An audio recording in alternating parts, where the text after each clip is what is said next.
Courage Under Fire, the recent executive orders. An article brought to you by Election Integrity Project, California. For 16 years, Election Integrity Project, California has been the voice in the wilderness, proclaiming to all who would hear the dangers of vote by mail ballots, known as VBMs, to the integrity of any election.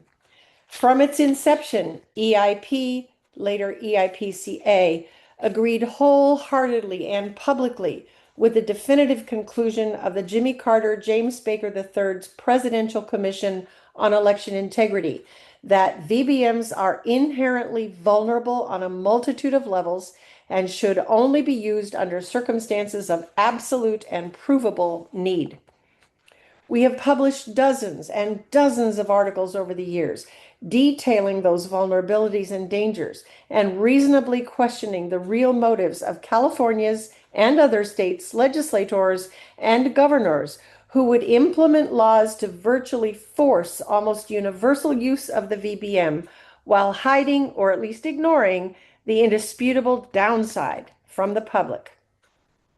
Knowing most people were lured by the thought of convenience, it has been easy for those who benefit from the crafty scheme and cunning design used in the shadows and dark alleys of the VBM process to foist the VBM hoax upon a large percentage of the population.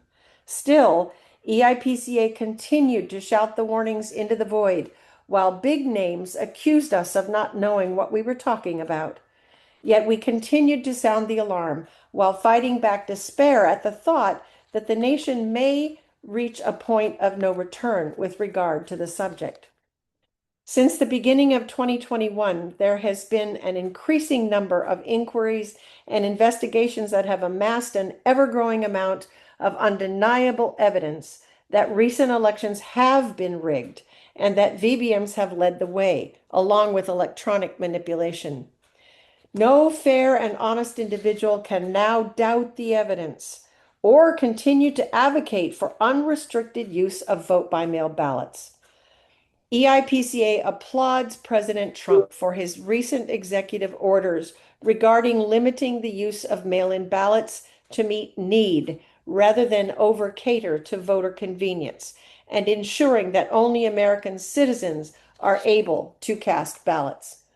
It was his hope and ours that sitting U.S. senators would acknowledge their obligation to faithfully represent the desires of over 80% of their constituents and pass the SAVE Act.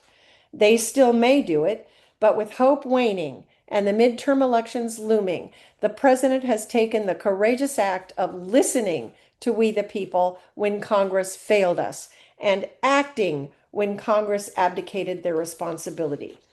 There will be panic, invective, and legal pushback on the subject, and the courts may predictably stall the president's obvious constitutional obligation to do whatever he has to do to secure the legitimacy of federal elections. The reliability of the midterm election results is still very much in jeopardy. But as the trite and accurate cliches remind us, nothing ventured, nothing gained, and desperate times call for desperate measures. EIPCA also applauds the courage of the president's efforts to seek the approbation of the Supreme Court of the United States, abbreviated SCOTUS, to return the 14th Amendment to its original intent. That amendment granted citizenship to individuals born on U.S. soil and subject to the jurisdiction thereof. That last phrase is crucial to the proper interpretation of the amendment. The 14th Amendment was intended solely for the purpose of ensuring that individuals born into the horrific bonds of slavery and their descendants would have the constitutional right of full citizenship and voting privileges. They were obviously born subject to the jurisdiction of the United States of America. Individuals born to those who come here illegally are not subject to the jurisdiction thereof because their parents are foreign nationals. They don't even hide the fact that their allegiance is not to America, waving flags of their or their parents' native land while burning, trampling, or otherwise disrespecting Old Glory.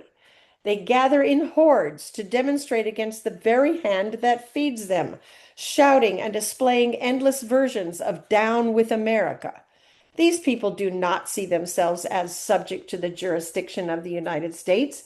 They proudly and defiantly say so openly, and indeed they are not subject until they take the oath required of a permanent resident or naturalized citizen, and even then, only if they cease to behave subversively. The argument is indisputable. The words of the 14th Amendment are clear. Decades of misinterpretation and abuse of that amendment to the contrary. It is constitutionally not enough just to be born on American soil to make a person worthy of citizenship and all its privileges. Currently, SCOTUS is showing signs of being reluctant to make the right decision in this case. We must all pray they somehow find the enlightenment and the courage to take the correct stand on this existential issue. If they do not, citizenship itself will cease to have any real meaning. When that happens, a country has nothing to define it, no borders, culture, or language that differentiate it from anywhere else. It ceases in all meaningful ways to be a country. Regardless of any political perspective, we must see in the recent executive orders a great act of courage and love for and devotion to America as it was founded to be. We must see an understanding of the job of the chief executive, execute the Constitution and the nation's laws, which includes ensuring the legitimacy of federal elections. The recent executive orders are founded not only in the president's right, but his obligation to follow the Constitution and other federal law. It is a sad state of affairs to note that his doing so is condemned by so many. EIPCA will continue to advocate for the executive orders discussed above. May God bless America, and may we all pray fervently for her survival in such perilous times. Blessings until next time.